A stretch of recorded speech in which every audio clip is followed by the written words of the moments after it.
네, 할렐루야, 반갑습니다. 우리 함께 하나님의 말씀을 먼저 읽도록 하겠습니다. 사무엘상 25장 23절에서 32절까지의 말씀인데요. 좀 길지만 저희 호흡을 한번 가다듬고 저와 여러분이 교독하도록 하겠습니다. 제가 먼저 읽겠습니다. 아비가일이 다윗을 보고 급히 나귀에서 내려 다윗 앞에 엎드려 그의 얼굴을 땅에 대니라.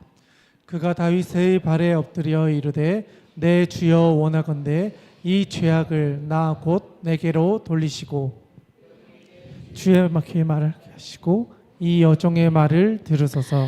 원하옵나니 내 주는 이 불량한 사람 나발을 개의치 마옵소서. 그의 이름이 그에게 적당하니 그의 이름이 나발이라. 그는 미련한 자니이다. 여종은 내 주께서 보내신 소년들을 보지 못하였나이다. 내 주여 여호와께서 살아계심을 두고 맹세하노니 내 주도 살아계시거니와 내 주의 손으로 피를 흘려 친히 보복하시는 일을 여호와께서 막으셨으니 내 주의 원수들과 내 주를 헤아려 하는 자들은 나발과 같이 되기를 원하나이다. 여종이 내 주께 가져온 이 예물을 내 주를 따르는 이 소년들에게 주게 하시고 주의 여종의 허물을 용서하여 주옵소서. 여호와께서 반드시 내 주를 위하여 든든한 집을 세우시리니 이는 내 주께서 여호와의 싸움을 싸우심이요 내 주의 일생에 내 주에게서 악한 일을 찾을 수 없음이니이다. 사람이 일어나서 내 주를 쫓아 내 주의 생명을 찾을지라도 내 주의 생명은 내 주의 하나님 여호와와 함께 생명 싸개 속에 쌓였을 것이요 내 주의 원수들의 생명은 물매로 던지듯 여호와께서 그것을 던지시리이다.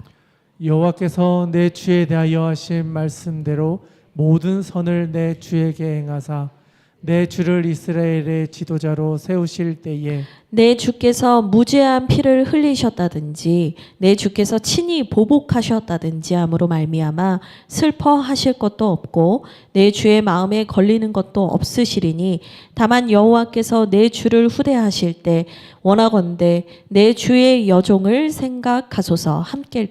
함께 생각하소서 아니라 함께 읽겠습니다. 다윗이 아비가일에게 이르되 오늘 너를 보내어 나를 영접하게 하신 이스라엘의 하나님 여호와를 찬송할지로다. 아멘. 네, 오늘 좀 길었지만 그래도 잘 읽어주셨습니다. 제가 요즘 대한민국 사회를 보면 한마디로 우리나라 이 대한민국 사회를 이렇게 표현할 수 있을 것 같아요. 분노 사회. 이렇게 표현을 할 수 있을 것 같아요. 뭐 그런 책도 있습니다만 요즘에는 많은 사람들이 화가 참 많이 나 있다라는 생각이 들어요. 우리 대훈이 화가 많이 나 있나 봐요. 아니에요? 다들 뭔가 곧 터질 것 같은 시한폭탄처럼 살아간다라는 생각이 들어요. 운전할 때 진짜 그 생각을 많이 하거든요. 이제 양주는 좀 덜해요. 그래도 여기는 이렇게 크게 막히지 않기 때문에. 그런데 제가 가끔 뭐 볼 일이 있거나 뭐 이래서 서울에 나가 보면 아, 내가 서울 왔구나. 이제 양주 산지 1년 딱 됐는데 서울 나가는 게 이제 운전이 스트레스가 될 정도로 되게 거칠게 운전을 하고 빵빵거리고 사람들이 다 곤두서 있다라는 생각을 할 때가 많아요. 그럼 뭔가 사람들이 쌓여 있으면 분출될 때가 필요한 거잖아요. 이게 뭔가 쌓인 게 분출이 돼야 되잖아요. 이 사람들이 이것을 어디에 분출하는가 제가 이렇게 유심히 보니까 요즘에는 인터넷 기사나 유튜브 댓글에다가 사람들이 자신의 화를 마구마구 쏟아내고 있다라는 생각이 들었어요. 왜냐하면 뭐 누가 잘못했다더라. 뭐 물론 이제 잘못했으면 뭐 법에 처벌을 받겠죠. 근데 이 댓글들을 보면 진짜 입에도 담을 수도 없는, 우리나라는 무죄 추정의 원칙을 따라가는 법치 국가인데도 이 댓글을 보면 입에 담을 수 없는 분노의 말들이 막 있는 거예요. 왜 그럴까 생각을 해보니까 사람들이 누가 잘못했다 그러면 옳다구나, 잘됐다 라고 하면서 달려가서 그 사람을 욕하면서 자기의 스트레스를 막 해소하는 거죠. 그래서 제가 어떤 그 심리학 교수님의 어떤 무슨 영상을 봤더니 우리나라는 이제 삐끗하면 골로 가는 사회가 됐다. 이렇게 얘기를 해요. 조금만 잘못을 해도 물론 이제 잘못한 건 문제지만 뭔가 다음의 기회, 세컨 찬스를 준다든지 뭔가 이 사람에게 격려를 하고 조언을 해준다든지 이 사람이 바른 길로 갈 수 있도록 도와주는 사회가 아니라 그냥 공격하고 매장해버리는 사회가 돼버렸다. 저는 이 말에 엄청나게 공감을 하게 됐거든요. 그리고 특별히 이 이미지 하나 보여주실까요? 근데 이게 저는 이제 대한민국 사회만의 문제라고 생각을 했지만 사실 좀 둘러보면 그렇지 않아요. 이 분노가 제가 볼 땐 전 세계적인 지금 이슈예요. 예. 가장 잘 사는 나라라고 생각했던 미국도요. 지금 경제가 엄청나게 무너지고 있어요. LA에 가면 노숙자들이 길거리를 완전히 장악하고 있을 정도로 먹고 사는 게 힘들고 경제적으로 힘들어지면서 범죄율이 막 늘어나고 있어요. 우리가 제일 잘 산다고 생각했던 그 나라도.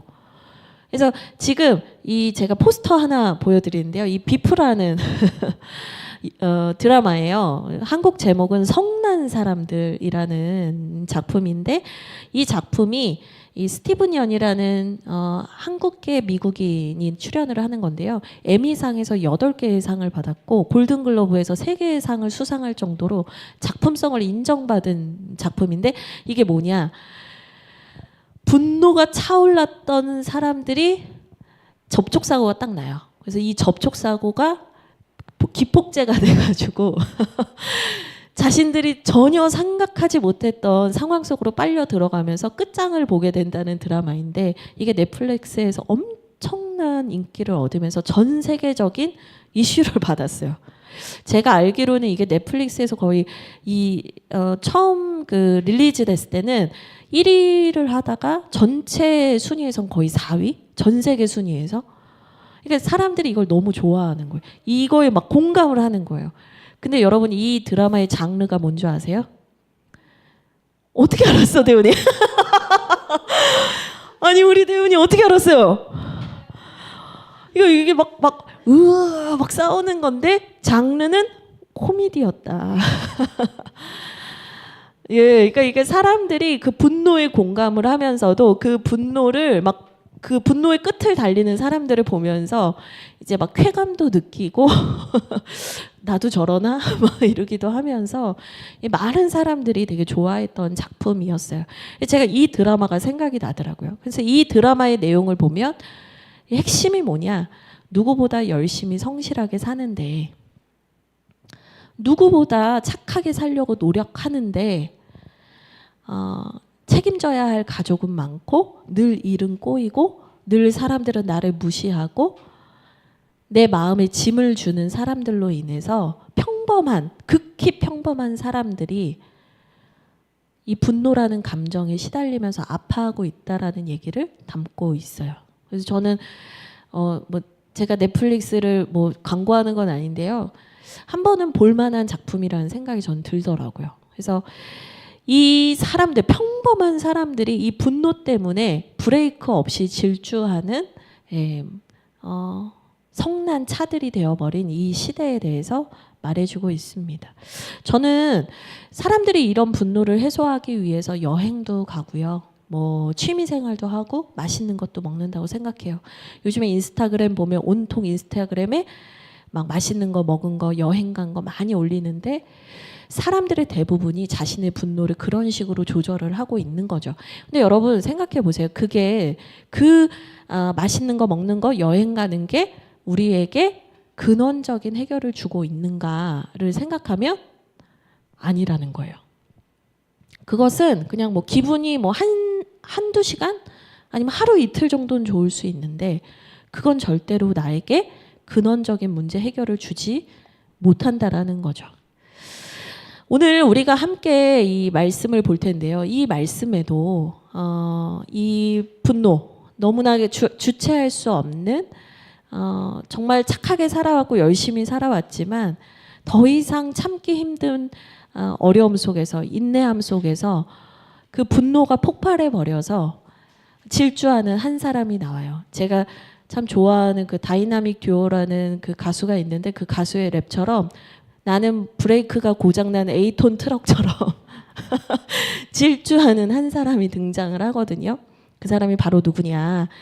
바로 여러분들이 너무나 잘 알고 계시는 다윗입니다. 예. 우리가 다윗을 생각하면 하나님을 너무나 사랑했던 뜨거운 예배자, 하나님의 마음에 합한 사람이라고 생각을 하잖아요. 실제로 그는 사울 왕의 미움을 받아서 질투를 받아서 사울 왕의 추격을 받는 10여 년 동안에도 시편을 쓰고 하나님을 찬양하고 신뢰하면서 그의 믿음을 너무나 잘 지켰던 사람이에요. 그는 이런 어려움 속에서도 자신의 믿음을 지켜가면서 다른 사람들을 더 돌보는 사람이었어요. 사울을 피해서 다윗이 아둘람 굴로 도망갔을 때 400여 명의 사람들이 찾아왔는데 다윗은 그를 돌려보내지 않고 그 사람들을 오히려 돌볼 정도로 자신이 어려운 중에도 사람들을 섬기고 사랑했던 사람이에요. 누구보다 착하고 성실하고 하나님의 마음에 합한 사람이었다는 거예요. 근데 이 다윗이요, 제가 이런 표현을 쓰는 게 조금 조심스러운데 이 다윗이 폭발하게 되는 사건이 나와요. 예. 이렇게 잘 참아왔던 다윗이요, 너무나 신실하게 잘 지켜왔던 사람이 결국에는 우리가 이제 좀 세상 말로 뭐라 하냐면 꼭지가 돈다 이렇게 얘기를 하잖아요. 정말 분노에 이기지 못해서 질주하게 되는 사건이 벌어져요. 그게 뭐였냐? 바로 나발이라는 사람의 모욕을 들으면서부터예요. 그래서 이 나발이라는 사람이 이 다윗에게 어떤 모욕을 했는가 살펴보면은요, 잘 나와 있는 게 뭐냐? 25장 10절입니다. 여러분들 가지고 계신 성경 10절을 한번 보시죠. 제가 읽어드리겠습니다. 나발이 다윗의 사환들에게 대답하여 이르되 다윗은 누구며 이새의 아들은 누구냐? 요즘에 각기 주인에게서 억지로 떠나는 종이 많도다.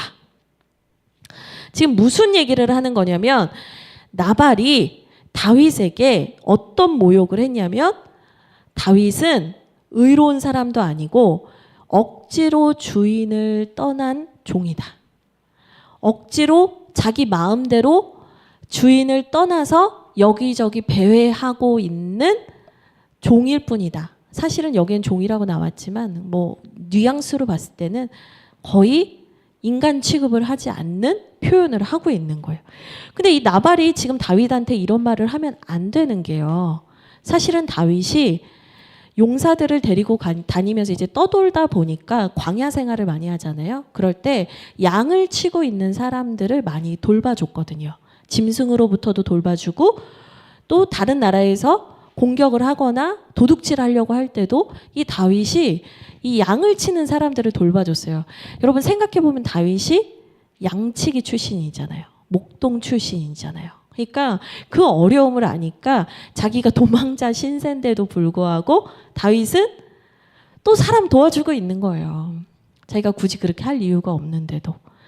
그렇게 하면서 보호해주고 돌봐줬던 사람 중에 한 명이 나발이에요. 그래서 이 나발의 종들은 다윗의 보호함 속에서 양을 잘 길러내고 또 많은 양들을 더 불릴 수가 있었던 거죠.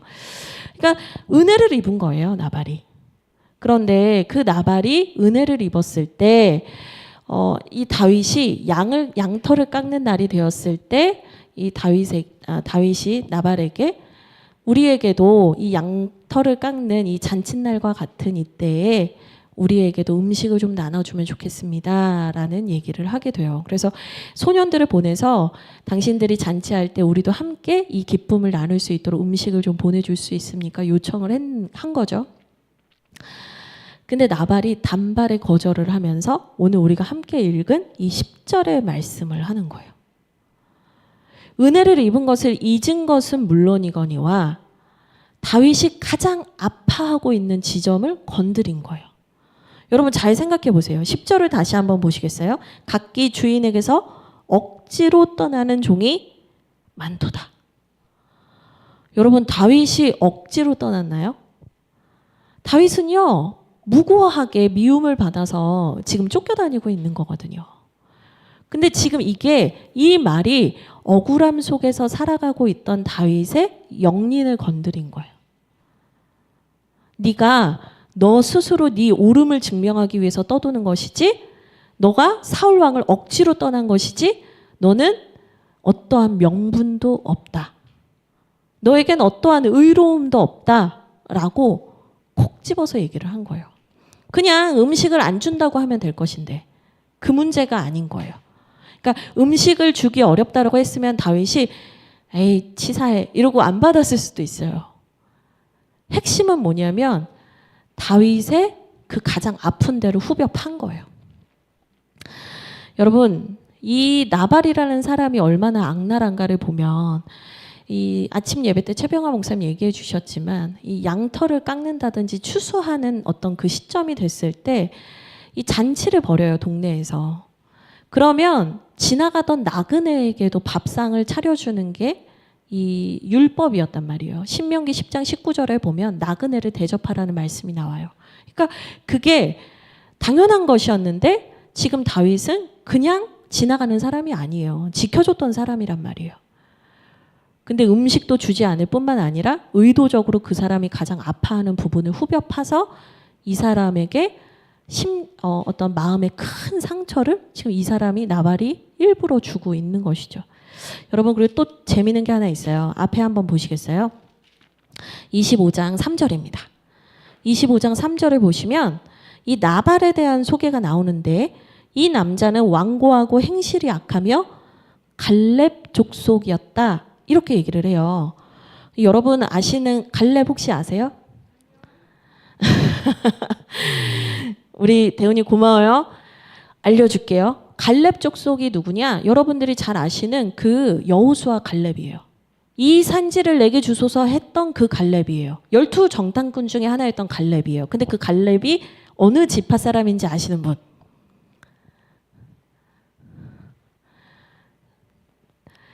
한 명은 나와야 되는데 마밤. 여러분 갈렙이 어느 지파 사람이냐면 유다 지파예요. 늦었어요. 무슨 얘기냐? 다윗도 유다 지파거든요. 지금 멀지만 친척이에요. 집안 사람이란 말이에요. 어려움에 처한 사람이라면 당연히 도와야 되고 나그네여도 섬겨야 되고 한 집안 사람이면 이 사람이 어려움을 겪을 때 마땅히 사랑하고 섬기는 게 맞는데 지금 나발이 지금 누구 편 드는 거예요? 사울 왕 편 드는 거예요. 그러면서 너는 종과 같다. 너는 그러니까 사실 여기에서는 이렇게 뉘앙스를 다 살리지 않았지만 그냥 어디 떠돌아다니는 개와 같은 자가 여기 와가지고 나한테 왜 빌붙냐 이 말이에요. 다윗이요 폭주를 하게 돼요. 폭발을 하게 돼요. 그래서 여러분 보세요. 13절 25장 13절을 보면 다윗이 뭐라고 하냐면 자기 사람들에게 이르되 너희는 각기 칼을 차라. 다윗이 너무 화가 나서요. 그 나발의 집을 그냥 두지 않겠다라고 결심을 하고 자기들의 용사들에게 칼을 차라고 해요. 근데 지금 재밌는 게 뭐냐. 13절에 보면 다윗의 용사가 칼을 차고 400명은 데리고 가고 200명은 소유물 곁에 있게 했대요. 근데 22장에서 아둘람 굴에 다윗이 피신 갈 때 다윗을 향해서 찾아온 사람, 마음 상한 사람, 뭐 힘들었던 사람 뭐 다 찾아오거든요. 이 400명이었어요. 그러니까 벌써 지금 다윗의 사람들이 200명이나 증가한 상황이에요. 자기의 힘도 조금씩 뭐 물론 도망자 신세긴 하지만 확장되고 있는 때예요. 근데 거기에서 400명이라는 용사를 다 데리고 나발의 집으로 가요. 근데 여러분 생각해 보세요. 나발 한 사람을 혼내키는데 400명의 군대가 필요한가요?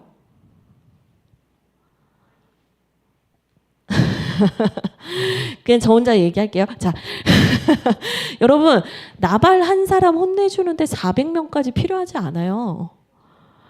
다윗 혼자서 나발을 쳐도 상관없단 말이에요. 근데 지금 다윗이 400명이나 데리고 간다는 게 뭐냐면 다윗이 지금 극도의 분노 상태에 있다는 거예요. 내 모든 용사를 다 데리고 가서 내가 누군지 보여주겠어. 이거예요. 근데 여러분 이 모습이요. 누구랑 닮았냐? 지금 3,000명의 군사를 끌고 다니면서 다윗 하나 죽이겠다라고 하는 사울의 모습과 똑같아요. 여러분 여기에서 우리가 되게 중요하게 발견하게 되는 메시지가 있어요. 그게 뭐냐면 사람이요. 마음의 상함을 입고 마음에 어떤 상처를 입으면 그 상처와 틈을 제가 항상 얘기하지만 그 틈을 치고 들어와서 우리가 범죄하고 죄를 짓게 만드는데 그때 내가 행하는 어떤 잘못하는 모습들, 내가 행동하게 되는 패턴들이 실제로는 내가 제일 힘들어하고 나를 제일 괴롭게 했던 사람을 닮아가고 있다는 거예요. 여러분 사울도 처음부터 그러지 않았어요. 사울이 얼마나 겸손했는지 하나님께서 왕을 세우려고 하실 때 숨어 있었단 말이에요. 그래서 저 사람을 데리고 와라 해서 기름 부어서 사울을 세웠거든요. 근데 사울이 지금 다윗 하나 죽이겠다고 3,000명의 군사를 맨날 끌고 다니면서 막 해집고 다니는 이 사울이 됐잖아요. 근데 다윗이 그 사울 때문에 그렇게 고통을 받았는데 나발 한 사람에게 보복을 하겠다고 자기가 이끌 수 있는 400명의 모든 군사를 끌어내서 그에게 가겠다고 하는 거예요. 여러분 우리가 상처를 입으면 나도 모르게 나에게 상처 준 사람과 똑같은 짓을 하게 돼요.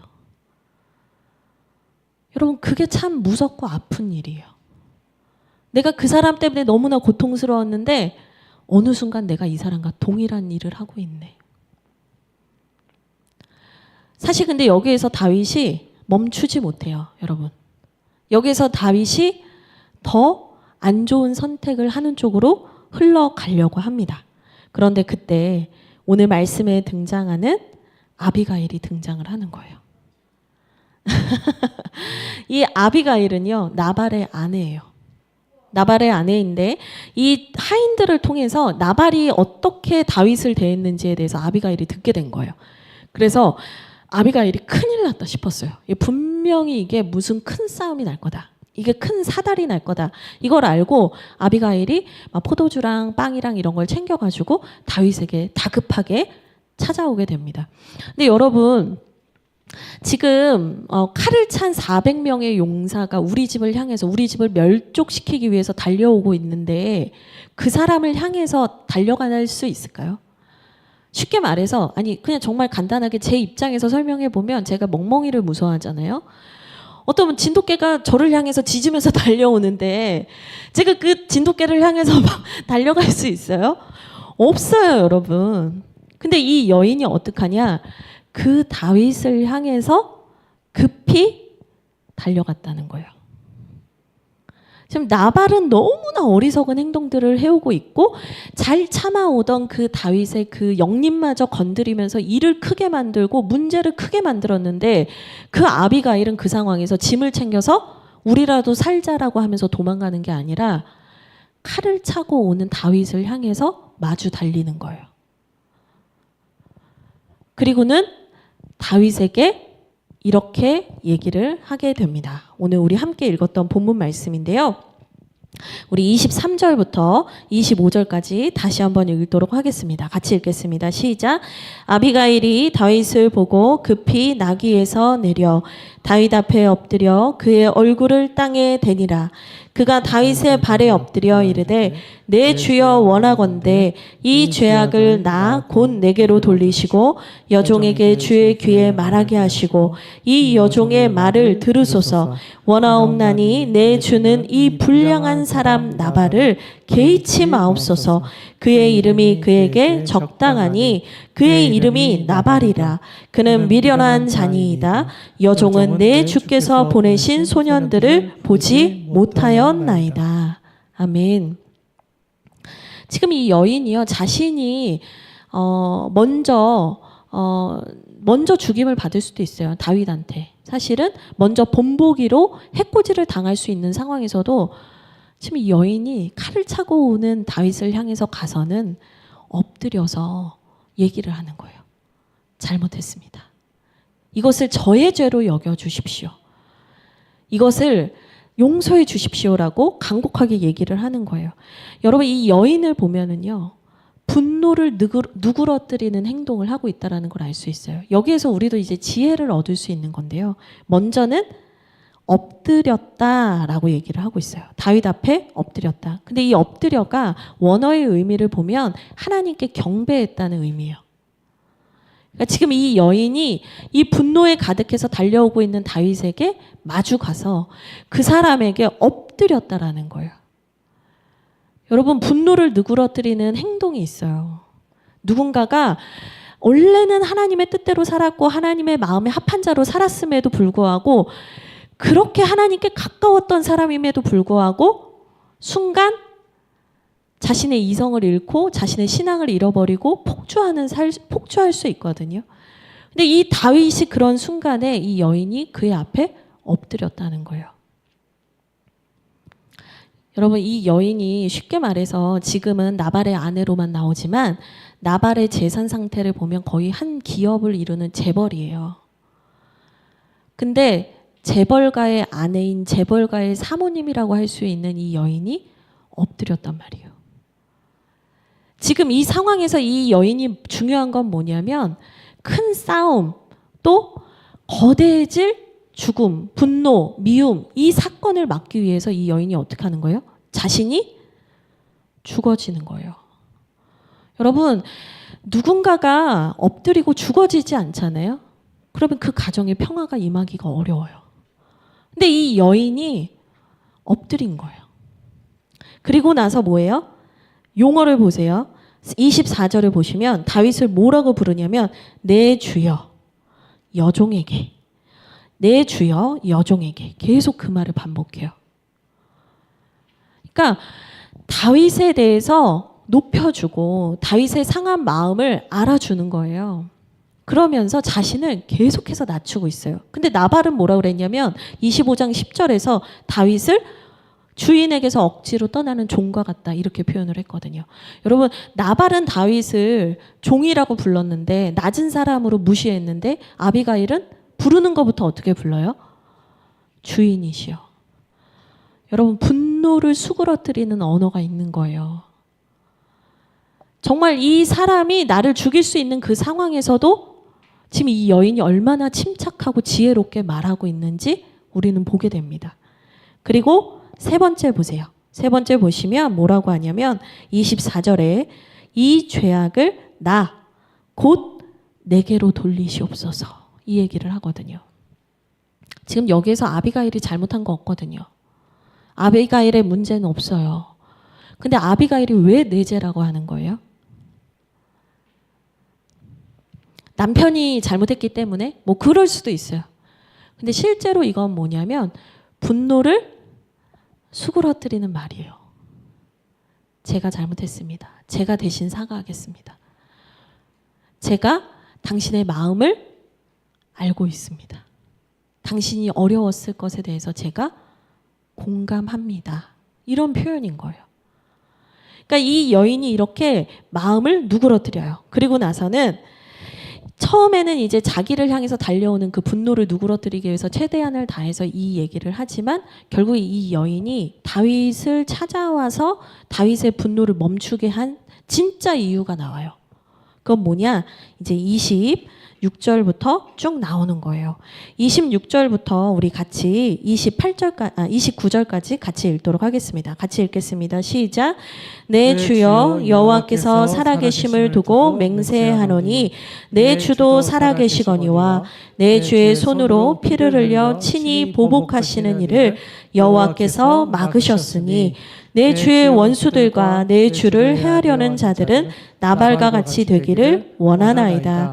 여종이 내 주께 가져온 이 예물을 내 주를 따르는 이 소년들에게 주게 하시고 주의 여종의 허물을 용서하여 주옵소서. 여호와께서 반드시 내 주를 위하여 든든한 집을 세우시리니 이는 내 주께서 여호와의 싸움을 싸우심이요 내 주의 일생에 내 주에게서 악한 일을 찾을 수 없음이니이다. 사람이 일어나서 내 주를 쫓아 내 주의 생명을 찾을지라도 내 주의 생명은 내 주의 하나님 여호와와 함께 생명 싸개 속에 쌓였을 것이요 내 주의 원수들의 생명은 물매로 던지듯 여호와께서 그것을 던지시리이다. 아멘. 사실은 이 여인이 칼을 차고 돌진하고 있는 다윗을 멈춰 세운 이유가 앞에 나와 있는 이유보다 이게 더 커요. 무슨 말이냐? 이 여인이 그냥 단순히 자기의 생명을 구원하기 위함이었다면 지금 이 상황에서는요, 막 급박하게 이 모든 일이 돌아가는 상황에서는 이 여인이 도망을 가는 게 더 안전한 선택이에요.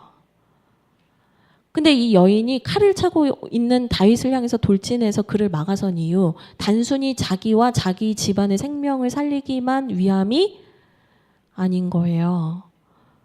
이 여인의 진짜 목적이 나왔는데 그게 뭐냐? 다윗이라는 한 사람이 하나님의 나라를 세워가는 지도자로서 바로 서기를 원했다는 거예요. 우리가 함께 읽은 말씀을 보면은요, 이 여인은 하나님께서 다윗을 다음 왕으로 기름 부으셨고 세우셨다라는 걸 알고 있는 것 같아요.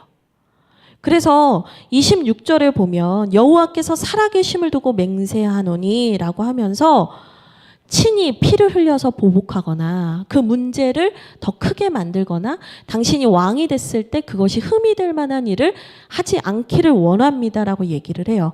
그런데 28절에 중요한 게 나오는데 주의 여종의 허물을 용서하여 주옵소서라는 말과 여호와께서 반드시 내 주를 위하여 든든한 집을 세우시리니 이 사이에 한글 성경에는 아무 말도 없잖아요.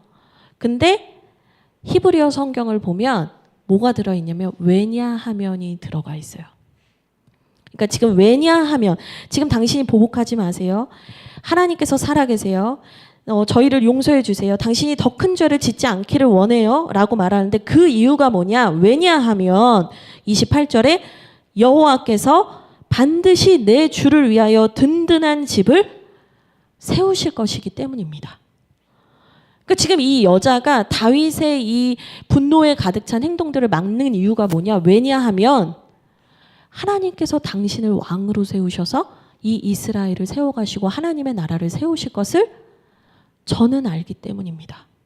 라고 얘기하는 거예요. 여러분, 이 여인이 이 고백을 하는 것을 보면서요, 다윗이 무슨 생각을 했을까? 하나님께서 자신에게 주셨던 그 약속을 기억하게 되는 거예요. 여러분, 사람이 막 극에 있는 분노에 처했을 때 우리가 순한 말, 아까 말한 거 엎드리고 내 주인이시여, 막 순한 말, 이게 잠깐은 가라앉힐 수 있지만 똑같아요. 이게 근원적인 해결이 안 돼요. 또 누가 나를 자극하거나 나에게 분노를 불러일으키면 어떻게 돼요? 이 분노는 또 튀어나오게 돼 있단 말이에요. 근데 지금 아비가일이 말해주는 이 이야기엔 뭐가 있어요? 하나님의 약속을 기억하세요. 이게 있는 거예요. 여러분, 우리 안에 있는 시도 때도 없이 올라오는 이 분노의 마음은요, 언제 근원적으로 해결이 되냐? 내가 하나님의 약속 안에 있다는 것을 기억할 때 그 분노가 사라지는 거예요. 사람의 지혜로운 행동으로 어느 정도는 누그러질 수는 있어요. 하지만 해결은 안 돼요. 근데 이 아비가일이 말하는 것의 핵심이 뭐예요? 왜냐하면 여호와께서 반드시 내 주를 위하여 든든한 집을 세우실 것이기 때문입니다.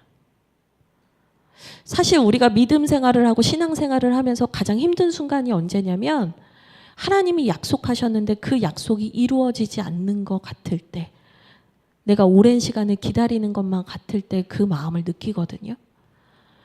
근데 아비가일이 한 가장 귀하고 아름다운 행동이 뭐였냐면 하나님의 약속을 기억하게 했다는 거예요.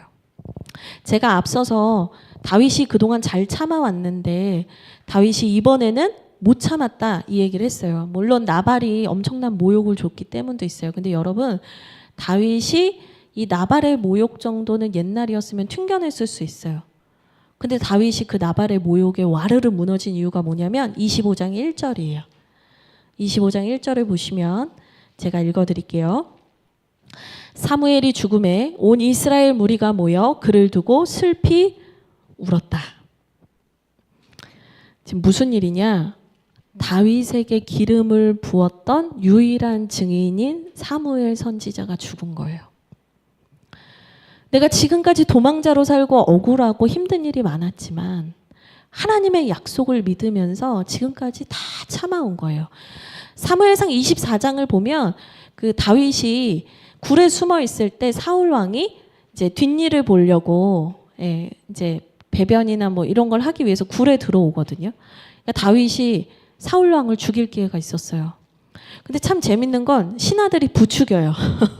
24장 4절을 보면 다윗의 사람들이 이르되 보소서 여호와께서 당신에게 이르시기를 내가 원수를 네 손에 넘기리니 네 생각에 좋을 대로 그에게 행하라 하시더니 이것이 그날이니이다. 이렇게 얘기를 해요. 부추겨요. 사울 죽여버리자고. 그러면 우리 이 도망자 신세 끝난다고. 그러니까 다윗이 약간 여기에 이렇게 부추김에 동해요. 그래가지고 옷자락을 살짝 베요.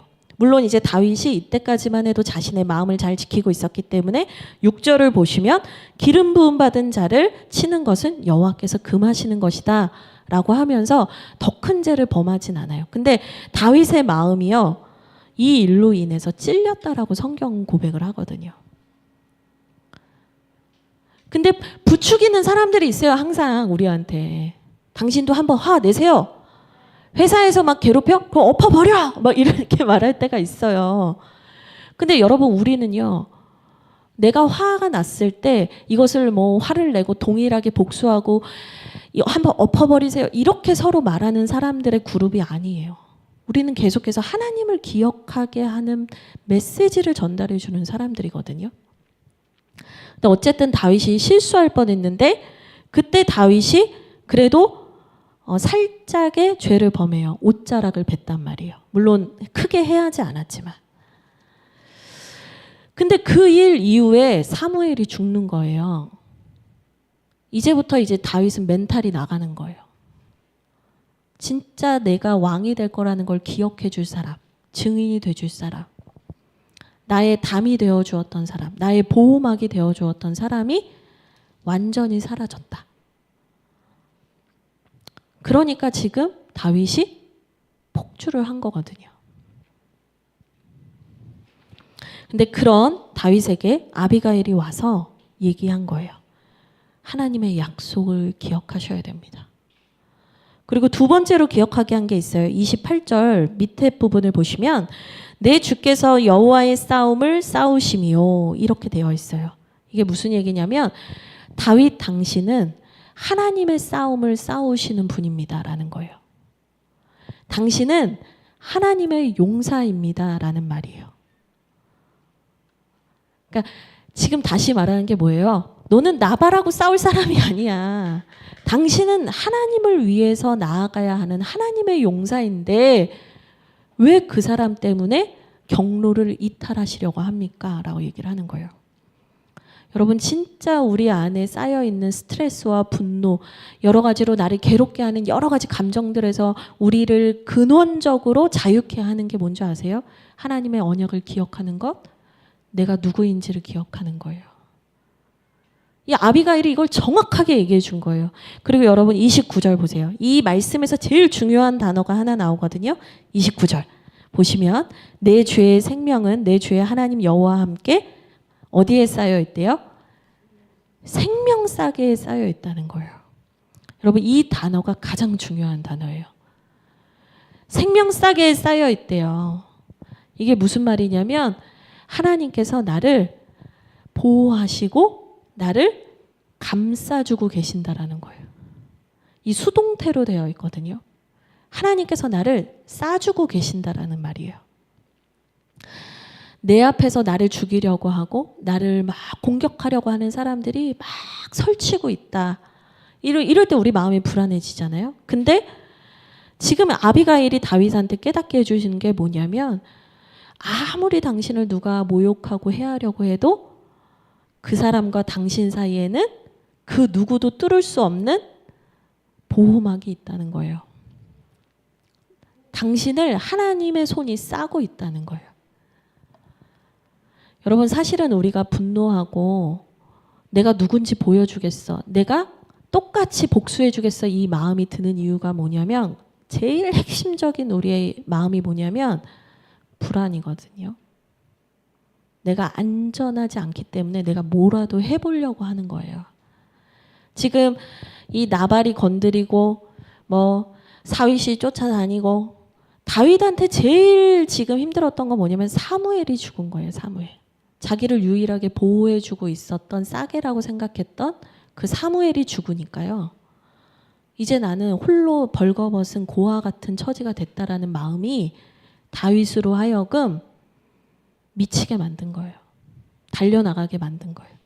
근데 지금 이 여인이 와서 그 얘기를 해주는 거예요. 사무엘이 죽었어도 괜찮아요. 당신은 하나님의 생명 싸게 안에 있어요. 그러니까 당신이 화내지 않아도 돼요. 당신이 친히 복수하지 않아도 돼요. 당신이 그 사람한테 막 해코지하지 않아도 돼요. 하나님이 당신을 지키고 있으니까요. 30절엔 더 멋진 말을 해요. 그리고 내 주를 이스라엘의 지도자로 세우실 때에 당신께서 무죄한 피를 흘리셨다든지 친히 보복하셨다라든지 이런 오해가 없길 바랍니다. 이런 문제가 생기지 않길 바랍니다. 이렇게 얘기를 하는데요. 지금 30절에서 너무너무 중요하게 스쳐 지나간 단어가 하나 있는데 때라는 단어예요. 이스라엘의 지도자로 세우실 때. 그러니까 그 하나님의 약속은 반드시 성취된다라는 것을 계속해서 말해주고 있는 거예요.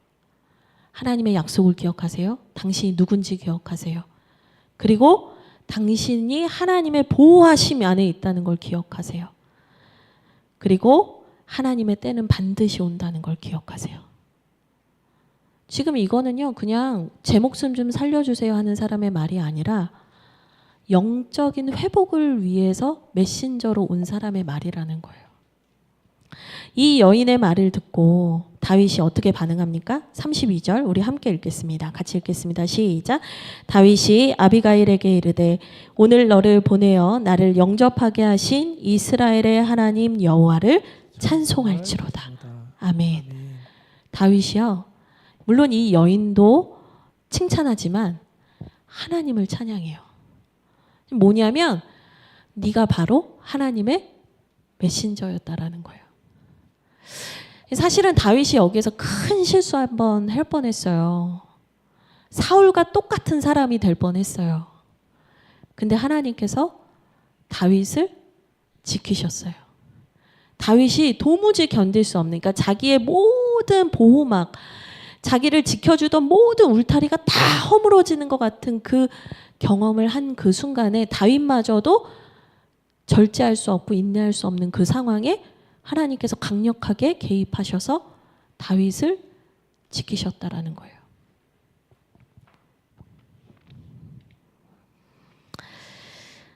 저는 이 아비가일의 모습을 보면서 오늘 같은 분노 사회 속에서 이런 사람이 너무나 필요하다는 마음이 들었어요. 교회에 와서 직장의 어려움을 말하고 가정 안에서의 다툼에 대한 이야기를 하고 사람들이 마음이 상하고 어려워서 내가 스스로 이걸 이겨낼 수 없고 견뎌낼 수 없다라고 몸부림치는 그 순간에 교회라는 곳은 어떤 곳일까? 같이 욕해주고 그 사람이 잘못했네 이렇게 해주는 곳인가? 오히려 아비가일처럼 하나님의 약속을 기억나게 하고 당신이 누구인지 기억나게 하고 내 성질대로 행하는 것이 아니라 하나님의 뜻대로 선택하는 것이 무엇인지에 대해서 진솔하게 얘기해 줄 수 있는 공동체가 사실은 교회여야 하지 않는가. 요즘은 계속 힘들어 하니까 자꾸 위로만 하려고 하는데 그게 아니라 그 사람을 멈춰 세우고 그 사람이 하나님의 뜻대로 살아갈 수 있도록 하는 것이 교회라는 마음이 들었어요. 그것이 저는 아비가일과 같은 삶을 사는 것이다 라는 생각이 듭니다. 먼저는 우리 안에 분노나 여러 가지 감정이 있다면 주님이 나를 보호하시고 주님이 나에게 하셨던 그 약속을 기억함으로 우리가 나의 질주하는 마음들, 다른 것으로 보상받고 싶어하는 마음들을 끊어내야겠지만 우리는 거기에서 멈추면 안 되죠. 궁극적으로는 우리가 아비가일 같은 사람이 되어서 이 분노 사이에서 씨름하는 사람들에게 하나님의 언약을 기억하게 하는 사람으로 세워지기를 바랍니다. 마지막으로 한 가지만 더 말씀드리고 이제 설교를 마치려고 하는데요. 여러분, 이 다윗은 아비가일의 조언을 받고 멈췄잖아요. 그리고 용서하고 축복했어요. 근데 이 아비가일의 조언을 받은 또 다른 사람이 나오거든요. 그게 누구냐면 나발이에요. 이 나발은 이 모든 상황이 일어나고 있는 걸 아무것도 모르고 있었어요. 25장 36절을 보실까요? 아비가일이 나발에게로 돌아오니 그가 왕의 잔치와 같은 잔치를 그의 집에 배설하고 크게 취하여 마음이 기뻐하므로 아비가일이 밝는 아침까지는 아무 말도 하지 아니하다가 이렇게 얘기를 해요. 그러니까 아비가일 진짜 지혜로운 여자인 것 같아요. 나발이 막 잔치를 하고 사람들하고 있을 때 말을 안 해요. 그러다가 37절, 그러니까 아무리 어리석은 남편이어도 남편에게 선을 넘지 않아요. 그리고 나서 37절에 뭐라고 하냐면 그가 깬 후에 술에서 깬 후에 그의 아내가 그에게 이 일을 말하매 그가 낙담하여 몸이 돌과 같이 되었다. 그러니까 사실은 이런 일이 있었는데 제가 해결했어요. 이렇게 얘기를 하니까 이 사람이 낙심하고 돌과 같이 됐대요. 근데 중요한 건 뭐냐면 나발이 이 이야기를 들었을 때 다윗에게 찾아가서 아까 칼 차고 오는 다윗을 향해서 아비가일이 갔잖아요. 지금 다윗이 마음 수그러졌는데 나발이 찾아가서 그때 죄송했어요. 한마디 하면 화해가 될 일이에요. 근데 이 얘기를 듣고 나발이 움직이지를 않아요. 38절 보세요. 한 열흘 후에 여호와께서 나발을 치심에 그가 죽었다. 지금 이게 뭘 말해주는 거냐면 다윗은 그 조언을 들었을 때 하나님의 언약 앞에서 자신의 분노를 내려놓고 하나님의 말씀으로 돌아갔어요. 근데 나발은 아비가일의 동일한 조언을 들었는데 회개하지 않고 시간을 보내다가 결국엔 하나님의 심판을 받았다 이 말이에요. 나발이 회개를 했으면 어떻게 됐을까? 전 그 생각을 했어요. 왜 하나님께서 열흘 후에 치셨는가? 만약에 나발을 바로 치실 거면 그냥 나발이 그날 바로 죽게 하시지 않았겠어요? 회개의 기회가 있었고 자신의 잘못을 돌이킬 시간이 있었는데 나발은 돌이키지 않았다라는 거예요. 결국에는 나발은 이제 그 자신의 사명대로 살지 못했기 때문에 하나님께서 심판하셨지만 여러분 살다 보면은요 잘못된 길을 가고 있을 때 아비가일처럼 막았을 때 나발과 같이 반응하는 사람도 있을 수 있어요. 다 다윗처럼 내 조언을 고마워해주고 멈추는 건 아니에요. 그런데 그럼에도 불구하고 하나님은 뭘 원하시는가? 선택은 그 사람이 하는 거지만 아비가일처럼 말해줄 사람들을 주님은 기다리고 있다는 거예요. 여러분 우리가 그 아비가일과 같은 사람이 되기를 바랍니다. 네, 이제 함께 기도하겠습니다.